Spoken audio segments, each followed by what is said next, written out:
Hasinur, Mexico দক্ষিণ আফ্রিকার ম্যাচে কোন খেলোয়াড়ের পারফরম্যান্সে আপনি মুগ্ধ হয়েছেন? অবশ্যই মেক্সিকোর সবাই ভালো করেছে, বিশেষ করে আমি যদি হেমিনেসের কথাটা না বলি, হেমিনেস দুর্দান্ত পারফরমেন্স করেছে। তারপরও প্লেয়ার অফ দ্য ম্যাচ আমরা একজনকে পিক করেছি। একটু যদি আমরা দর্শক যারা আছেন তাদেরকে একটু কার্ডটা দেখা যেতে, আমাদের একটা ডেটা আছে, আমরা কাকে এগিয়ে রাখছি, কেন এগিয়ে রাখছি, সেটা কিন্তু আমরা কার্ডের মাধ্যমে দেখাতে চাবো। আশা করি আমাদের একটা কার্ড চলে আসার কথা।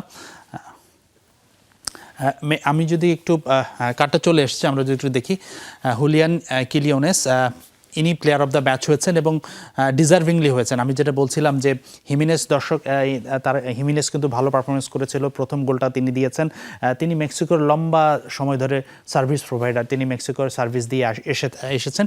কিন্তু এই যে হুলিয়ান যে খেলোয়াড়টি, তিনি সৌদি প্রো লিগে খেলে থাকেন, তিনি আসলে গোলে আক্রমণ করেছেন 5টি। তিনি উইঙ্গার হিসেবেও খেলে থাকেন, সেন্টার ফরওয়ার্ড হিসেবে খেলে থাকেন। তার মধ্যে অন টার্গেট শট ছিল 2টি, গোল করেছেন 1টি। সবচেয়ে বড় কথা যে এখনকার আধুনিক ফুটবলে কিন্তু স্ট্রাইকারদের শুধু গোল করলেই হয় না, তাদের ডিফেন্স ওয়ার্কও করতে হয়, তাদের বল প্রেসিং করতে হয়। সেই জায়গাটাতেও তিনি খুব ইফেক্টিভ ছিলেন। তিনি ডুয়েল জিতেছেন 7টি এবং ফাউল আদায় করে নিয়েছেন 2টি। মডার্ন ফুটবল ট্যাকটিক্সে কিন্তু এটাও একটা বড় কৌশল যে আপনি ফাউল আদায় করে নিয়ে থাকবেন।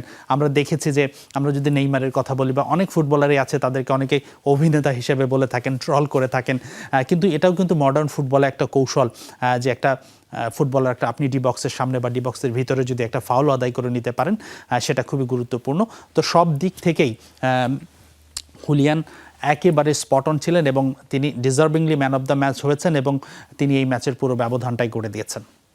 একদমই তাই। আপনি আসলে ম্যাচের আগে যে ইচ্ছে করে ফাউল করাটা বা যে অভিনয়ের বিষয়টা বলছিলেন, এই বিষয়গুলোতে আসলে ফিফা কিন্তু অনেক বেশি চেঞ্জেস এনেছিল আর কি এই বিষয়গুলোতে, যে আসলে অভিনয় করা যাবে না, ইনজুরির অভিনয় করা যাবে না।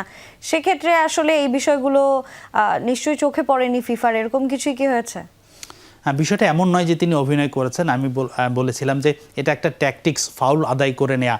সেই কাজটা করতে গিয়েই আসলে অনেক সময় ফুটবলাররা অভিনয় করে যান, হালকা পুষেই পড়ে যাওয়ার চেষ্টা করেন। এটা খুবই ভাইটাল একটা বিষয়। সে কারণেই আসলে তিনি এই কাজটা করেছেন, 2টো ফাউল আদায় করে নিয়েছেন। আমি সেটাই বলছিলাম যে তিনি অভিনয় করেনি, ফাউল আদায় করে নিয়েছেন। এটাও একটা ইম্পর্টেন্ট পার্ট একজন স্ট্রাইকার হিসেবে। একদমই তাই। বিশ্বকাপের উদ্বোধনী ম্যাচে আসলে এখন পর্যন্ত কখনোই হারেনি মেক্সিকো, এবারও ঠিক তাই হয়েছে। এই বিষয়টা কি পুরোটাই কাকতালীয়, নাকি মেক্সিকোর বিশেষ কোনো টোটকা আছে? এটা আসলে বিশেষ টোটকা আছে কিনা সেটা তো এক্স্যাক্টলি আসলে বলা কঠিন, তবে মেক্সিকোর রেকর্ডটা কিন্তু তাদের পক্ষেই বলে, তারা উদ্বোধনী ম্যাচে হারেনি। আমরা যদি একটু দেখাতে চাই, দর্শক আমরা একটু দেখাবো আপনাদেরকে যে মেক্সিকোর উদ্বোধনী ম্যাচের যে রেকর্ডগুলো, আমরা একটু ইতিহাস ফিরে দেখাতে চাই।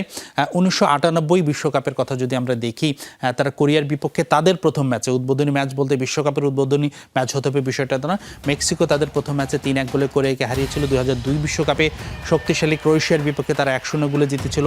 2006 বিশ্বকাপে ইরানকে তারা 3-1 গোলে হারিয়েছিল। 2010 বিশ্বকাপে এই দক্ষিণ আফ্রিকার সঙ্গে, দক্ষিণ আফ্রিকার মাটির সেই বিশ্বকাপে দর্শক নিশ্চয়ই সবার মনে আছে, দুর্দান্ত সেই ম্যাচটিও কিন্তু ছিল। বাফানাদের জয় উল্লাস আমরা দেখেছিলাম। সেটাতেও মেক্সিকো 1-1 গোলে ড্র করেছিল। আমরা যদি 2014 বিশ্বকাপে যাই, তারা ক্যামেরুনকে 1-0 গোলে হারিয়েছিল। আমরা একটু পরবর্তী কার্ডগুলো দর্শকদের দেখাতে চাই, যে তথ্যগুলো আমাদের কাছে আছে। এর পরের বিশ্বকাপ মেক্সিকো যেটা খেলেছিল 2018 রাশিয়া বিশ্বকাপ, সেখানে উদ্বোধনী ম্যাচে তারা শক্তিশালী জার্মানিকে কিন্তু তারা হারিয়েছিল 1-0 গোলে। তো তাদের জয়টা কিন্তু ফ্লুক না, এগুলোই প্রমাণ করে। এবং পোল্যান্ডের মতো দলের সাথে তারা 2022 বিশ্বকাপে 0-0 ড্র করেছিল এবং এই বিশ্বকাপে তো 2-0 গোলে দর্শক তারা জিতেইছে। তো এই যে স্ট্যাটগুলো, সেটি কিন্তু প্রমাণ করে যে তারা অজেয়। প্রথম ম্যাচে তারা কখনোই হারেনি, মাত্র 2টি ম্যাচ তারা ড্র করেছে এবং বাকি সব ম্যাচগুলোতেই তারা জিতেছিল, এবং সেগুলো কিন্তু জার্মানি থেকে শুরু করে পোল্যান্ডের মতো বড় দলগুলোর বিপক্ষে আছে। তো এটাই আসলে ছিল যে মেক্সিকোর প্রথম ম্যাচে যে আধিপত্য, এই স্ট্যাটটা আমার মনে হয় সবকিছু ক্লিয়ার করে দেয়।